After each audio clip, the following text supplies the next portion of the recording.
शिवाजी, जय भवानी, जय शिवाजी, हर हर महादेव, हर हर महादेव। ठिकाणी आज निवेदन देण्यात आलेलं आहे जिल्हाधिकाऱ्यांना विशाळगडाबाबत. काय नेमकं? आज जळगावमधील समस्त शिवप्रेमी बांधवांनी जिल्हाधिकारी आयुष प्रसाद यांना निवेदन दिलं. जे निवेदन आम्ही मुख्यमंत्री आणि गृहमंत्री यांना पाठवणार आहोत.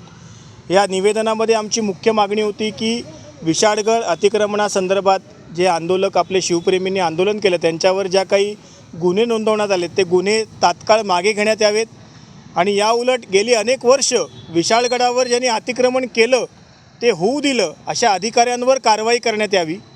कारण 2016-17पासून विशाळगडावरील अतिक्रमण काढण्याचं आंदोलन सुरू आहे, पण त्याला केराची टोपली दाखवत वेळकाढूपणाचं धोरण करत त्यावेळचे जे काही कोल्हापूरचे कलेक्टर होते राहुल रेखावार यांनी खूप वेळकाढूपणा केला, शिवप्रेमींचा अंत पाहिला आणि जवळपास 150हून अधिक अतिक्रमित तिथे काही वास्तू असताना त्या अतिक्रमित वास्तूंवर कारवाई केली नाही. त्यामुळे शिवप्रेमींनी शेवटी हे आंदोलन केलं. खरं तर हे आंदोलन वेळीच काढणं हे शासनाचं प्रशासनाचं काम होतं.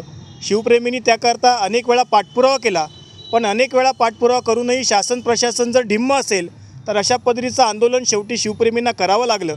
त्यामागे त्यांची भूमिका कुठेही कायदा हातात घेण्याची नव्हती आणि त्यामुळे आमच्या सगळ्यांची मागणी आहे जळगावकर शिवप्रेमींची की कोल्हापूरमध्ये विशाळगडावर आंदोलन करणाऱ्या शिवप्रेमींवरचे गुन्हे त्वरित मागे घेण्यात यावे.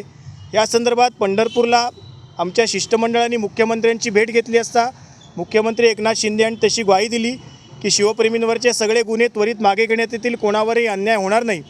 आणि केवळ विशाळगडच नव्हे तर महाराष्ट्रात छत्रपती शिवरायांचे जेवढे गडदुर्ग आहेत त्या गडदुर्गावरील अतिक्रमण यापुढे मागे काढण्यात येईल अशी ग्वाही त्यांनी दिलेली आहे.